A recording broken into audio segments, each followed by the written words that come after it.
There should not be an area of the Lord that you doubt. There should not be an area that you find hard to accept.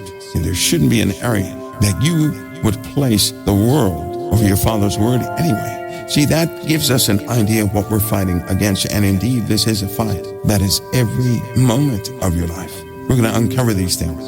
You know, there's a part of me, and I'm by no means perfect, but I believe in all things of my Father. And I do not believe in this merry-go-round place called the world. And I mean, by way of what they have put out to you, I know that certain aspects of it are big lies. And there's a problem with ever knowing a lie, especially when you see those precious individuals who believe in that same lie and indeed live by it. Because that lie can grant them food, because that lie can grant them shelter, they keep it. So long as that lie can impart to them something tangible where they can touch, they'll fight for it. So long as that lie perpetuates the existence of another, they're going to teach their children about it. They're going to teach their kids about the lie, not the truth. They're going to say, kids, when you grow up, live your life this way. And then after you can sustain yourself, well, then do what you want to do. But until that time, make sure you do this and make sure you do that.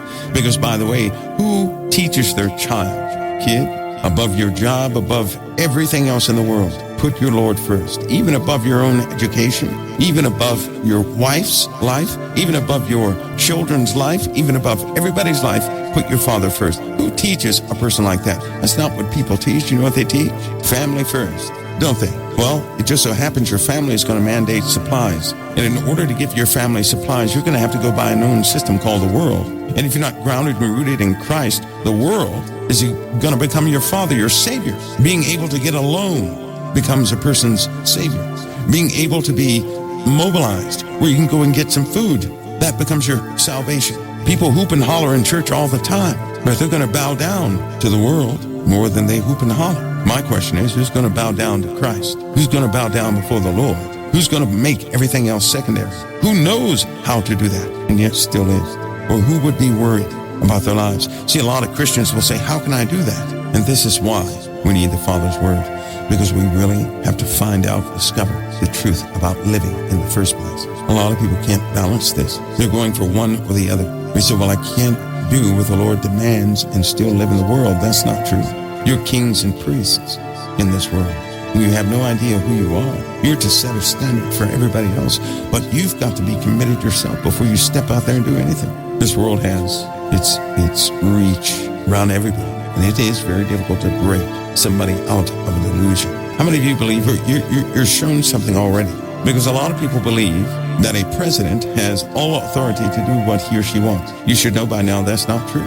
If the current president had within his power to do what he or she wanted to do, if President Trump could do everything he wanted to do, then we know Congress wouldn't be his balance sheet. We know that his bills couldn't be gone against. We know that's not true. We know that for the most part, a president is a spokesperson who speaks what the advisors are speaking, because no one person can handle the responsibility of knowing all those things and then control everything by him or herself. And that's not going to happen in this nation anyway, because people will fight against it.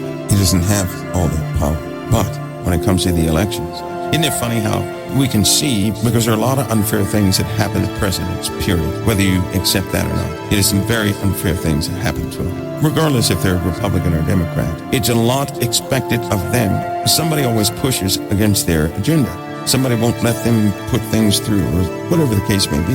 And we begin to understand, well, they can't get this through because of them. I hear a lot of people right now saying, well, President Trump can't do this or that because of the Democrats. And when the Democrats are in power, they'll say, well, this president can't do this because of the Republicans. So we know that the opposite party can stand in the way. We know this, don't we? But when it comes to elections, why is it that people believe everything they hear? Yet, every single presidency, when somebody sits in power, all their belief system goes out of the window when they find out that the other party can oppose whatever he says. And they can indeed hang things up. Yet, during an election, nobody ever thinks about Congress. When they're talking, they're speaking, they're telling everybody what they're going to do. And if you look very carefully at what presidents have done, they have done the same thing since day one. Right? And they've really been consistent since Kennedy. But why? Why was there so much more flexibility before Kennedy? And let's not go E.T. on me either. But why? Well, see, we have to start talking about this reality called alternate history. The world you're living in is going to change right before your eyes. And you know what's worse than seeing a person accept a lie and live by a lie? Is to see them die by it. And you know, the Lord said he would not have you ignorant concerning the devices of the enemy. And do you know he does that through people? God calls vessels to do certain things, not everything. It's just like me. He didn't call me to do everything. I can't do all the things that a person thinks I can do. I don't know certain things like people think I do, but what he did give me is without hypocrisy in my life. In other words, I've walked through it. Whatever he gave me, he had me walk through. He had me live through it. I had to experience it. If all of us had a hard life, naturally, we want to escape the reality we're stuck in. We want something better. If you've struggled all your life, naturally, you want a place where you can rest. Do you not know that things are made in just a way to feed upon those wants that you have? If you're in bondage, naturally, you're going to want freedom. So then a good story would include how to be free. Because in your eyes, when you're in bondage, there's no other life for you. I'll tell you what, half the world is constructed this way. I'll give you a fact. Some of the people you know in history never existed.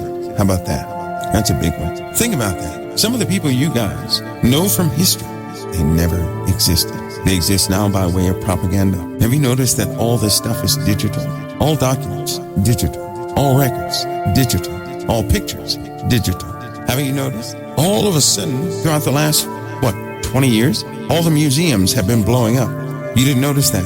You didn't notice how many museums have been broken into and the things have been stolen. You didn't hear that cry out from the whole world. Somebody went overseas. You heard it. ISIS destroyed museums and artifacts. You heard it. In the Gulf War, museums and artifacts destroyed. In all the time with the U.S. soldiers going into the Persian Gulf, you heard the same thing. You heard this over and over. You heard that in the USA. This hurricane destroyed this museum. All these finds gone, lost. What happened to them all? Where's all the archaeology going? Where's it at? You can't go and get it and lay hands on it. You can go overseas in the UK. They still have a couple there, but they're copies. They're not the original. What happened to the original, they say? Well, we had it in safekeeping, and then we had an accident. Interesting. And so basically, the portion of history that could be proven is gone. They popularize what is left, and then some of those items are gone. The languages, the lost books and all these, where are the originals? Who has their hands on the originals? When something is not real, you already know when it's not real. But you know they've taught you how to ignore that. I mean, how to totally ignore it, how to override it. You can only override that through massive ignorance and then stupidity. But it's hard to make you unlearn what you have learned. So what is the next best step? To get a person to believe in an alternate everything. Because if you believe one lie and accept that as truth, then it can lead into you accepting other lies and to believe those lies as truth. Before you know it, the reality that you live in is going to be one big lie. Then when the Father returns, all these people who believed in the reality of this world, who denied Christ, gone, separated from him forever. I heard somebody say, that's not fair. Why would an all-loving God condemn a person who never knew Christ? Well, ladies and gentlemen, first of all, that's not how it works. Every human being has a knowing of Christ. And every human being is going to get their opportunity to choose. Before they make that choice, they're going to be presented with absolute truth. Not just truth, but absolute truth. And they're going to know the absolute truth of who Jesus is and what darkness is.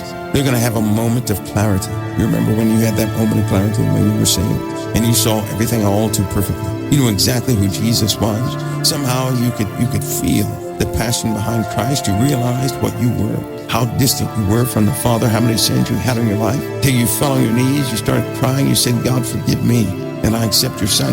In that moment of clarity, that was the day of your true salvation. And everybody gets that opportunity, unless the Lord draw them back unto himself. But they get that opportunity. There's not going to be anybody out there that's not going to have the word, and then they die and go to hell. It doesn't work that way. Everybody will have their opportunity, and everybody will choose. From the reading of the word, you find out that many people chose outside of Christ. They didn't want Christ. Kind of like, but why would a person do that? If you knew that Christ was eternal life, why would a person not choose Christ? Well, let me tell you how the Bible says it's going to happen. First of all, many are going to be misrepresenting Christ to the point where the sincere people out there that want salvation, all they're going to see is hypocrisy. Because of the people representing Christ are not going to be true to their own calling. In other words, hypocrites can see hypocrites, and they know who the hypocrites are in the church. An outsider can hear the voice of a hypocrite inside the church. And because they're recognizing too many, they want nothing to do with the church. Let me give you a news flash. You can hear from the Spirit. It's up to you whether you ignore it or not. Right now, you can hear clearly from the Spirit. And God's filtering process is not like man's. Even his recruitment and raising process, you may not be familiar with. Just like your sinful days, you had to be in those sinful days. Just like those of you who were broken in the flesh in your youth, you had to be broken. Just like those of you who found yourself in several circumstances as an adult, you had to be in those circumstances. You're being armed, you're being equipped with everything you need to overcome all forces of darkness. All of them, not some, all of them, for your particular calling. If you knew all these things, you would begin to see the world the way it really is. There'd be no mysteries to you, no confusion. Confusion leaves when there's no mystery. Confusion is gone. Sobriety enters in. So does liberty, the liberty of Christ. Where the Spirit of the Lord is, there is liberty. And do you know how many people have no liberty? They're still bound. They're still wondering, are they doing the will of God or not? They're not really free. Having said all these things and all these, giving you all these tricks and having you to look at some of these methods and some of the principles, if we could see this world for what it really is, you would never be bound by any of these tricks utilized in the world, not now anyway. You've already lived it. No need to be bound by it. Yokes would be broken by Christ because by his blood, he's already paved the way. The promises have already been granted. We just don't know how to accept them. We don't know how to live in them. Because how do you live in a blessing? How do you do that? How do you live when you're already blessed? And how do you conduct yourself? Why is it that in your time of freeness or idleness, you're bombarded with so many temptations? Why is that still around? Why are you still tempted that way? I'll tell you why. Because you're still believing portions of this world. It's the same reason Christians have issue with Christians. It's the way they see this world. It's the way they think things should be run. It's all different. If all of us believed that everything should be run the exact way Jesus said it should be run, not one of us would be in disagreement. And everybody in here would be healed instantly. Why? Because when 2 or 3 are gathered together in his name, there he is also. He does not leave broken people in his wake. That's how. You want to know if the Lord's been somewhere? Follow the healing factor. See, with the presence of the Lord comes wholeness, not brokenness. Did you notice that Jesus never left a place the same way he came to it? If he were to come to visit you in your home, there would be changes because darkness is evicted upon his arrival. Light has no fellowship with darkness. Darkness cannot coexist with the light of Christ. It will never happen. But we're still believing something is fabricated. We're believing what the world has taught us. Now the world could be your experiences from the world. Many of you have fear of pain. Do you know why? Because you felt pain before. And you don't want to ever feel it again. And so you do everything to avoid pain because you don't want to feel it. The problem is, when it comes to sacrifice, that becomes your limitation. It also becomes your fear with being left behind or left here on this earth during a time of great calamity because you're afraid that you might go through something again that you went through formerly. Many Christians have that fear. Many Christians have a fear that the Lord somehow was not looking at them or paying attention to them when they were taken advantage of. And they're frightened they're going to be taken advantage of again. How does one break that one? Oh, it's so easy. Well, that too is a choice. If the Lord requested something of you, knowing all of what you went through and how bad it hurt and all the misery you went through and the heartbreak and everything else, would you ever do that again for the sake of somebody you don't know, who does not know you? For love's sake, to get them out of something. For love's sake, would you go through that again for their sake? Somebody already said, yes, I would. But the truth is you don't know. Here's why I say that. If you've complained within the last year, you're disqualified. You haven't given it thought yet. If you were to say yes, I'm telling you now, you wouldn't have any complaints about your life, nor would you have any regard for your own health or anything else. But you have decided to place everything about you into the Father's hands. You're going forward with his business, but everything with your life you have committed to him. That's the only way you can make that choice. You don't really know the answer. You don't know that answer because you have not yet made that decision to say, Lord, I place my life in your hands. Because anybody who has truly made this choice, what are you going to complain about? No complaint would be in you. You wouldn't have fear about your own life, any disease, anything, because you would have committed all of that to the Father. But it's a choice. Isn't that what the Lord asked us, though? Isn't that what he asked his disciples? Will you feed my sheep? And he already told them, if you carry my word, the world is going to seek to kill you. Didn't he tell them that? And then he said, will you feed my sheep? Well, the only way you're going to feed his sheep is with his word. And if you agree to carry his word, you already know the world's going to hate you. You're going to not have a blessing from the world, but the world is going to seek to destroy you. The question is, see how small that decision is? See how tiny it is? Because trust me, one time without qualification, I said, Lord, I'll do anything. I did. But when it came up, I realized, wait a minute. I said that really just, I really didn't think. I really didn't count the cost in that. And what the Lord desired me to do was this, to really think about what I've gone through. And he simply asked me, would you go through that again for them? Because if I would go through that again for somebody else, then the truth is I'll never go through that again. That part you may not yet understand. That's another principle of Christ. The Lord will always ask everything of you, but he does not require anything of you. Just like Abraham and his son. Just like so many times, he asked somebody to give something up that was most important to them for his sake. And when they were about to do it, it was not required of them. The Lord will ask for everything in that choice, but he requires nothing. He's still a good father. He never takes it, and he never has. He never required it, but he did require a commitment. And to make a commitment, you have to experience the cost. You can't say you're going to give up something you've never gone through. You can't say that you're going to endure all things for the sake of somebody else unless you have endured all things. You can't say it. With our Father, we have to speak truthfully. So that means whatever you have experienced in your life, that is the level of commitment you can give the Father right now. You cannot give him a higher level of commitment. Does that make sense now? You cannot tell the Father that you're going to commit to follow him no matter what, because you have not gone through all things.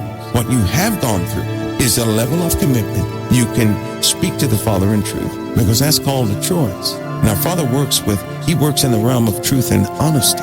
See how that works? Many of you, just like me, you've suffered. You suffered. You had to be qualified to make that choice in the beginning, not a blind one. So what happens when you make that choice? Well, you went through your trying times already. You survived. You're right here today. To do it again, your situation may look like you'll go through it.